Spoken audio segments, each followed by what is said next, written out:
وقوة أنهم اللي ذكر عن تشكيل كورة وملك اللي غايب ولا عري ولا قصي ولا قصي ولا عري ولا وقوة بقى كعر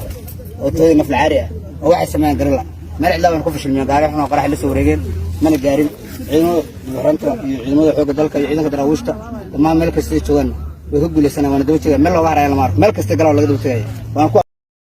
kadib weerar ku bilowday qaraxyo oo ay al-shabaab ku soo qaadeen deegaanka Qaayib oo dhawaan laga faramaroojiyay ayaa waxaa haatan gacanta ku haya ciidanka dawladda iyo kuwa deegaanka iyo daraawiishta Galmudug al-shabaabkii ka baxsaday weerarkii deegaanka Qaayib oo maanta ay dagaal rogaal celin ah kala kulmay ciidamada daraawiishta kuwa deegaanka iyo ciidamada gorgor iyo kuwa danab ayaa firxadkooda la sheegaya in ay galeen deegaanka Xiindheere ee dawladda federaalka Soomaaliya iyo ciidamada deegaanka oo iskaashanaya ayaa sheegay inay kaabiga ku hayaan lana doonayo in berri ay la wareegaan deegaanka Xiindheere ee gobolka Galgaduud saraakiisha hogaaminaysa ciidamada kacdoonka deegaanka iyo kuwa dawladda oo aan la xiriirnay ayaa ay noo suurtagali weyday ateenada meesha Qaayib oo qarax la kulantay awgeed hase yeeshee waxay noo xaqiijiyeen dadka deegaanada ku dhow ee Cado Kibir ka mid tahay oo aan la xiriirnay in al-shabaab fara badan oo meydkooda la cadadi la yahay uu yaala inta u dhaxaysa deegaanada Qaayib iyo deegaanka la yiraahdo Godshilan oo dagaalkii ugu weynaa uu maanta ka dhacay 4 subaxnimo ilaa 7 duhurnimo waqtiga al-shabaab ka dhintay ayaa la kala guri la yahay waxaana la sheegay meydad xaya oo ay ka carareen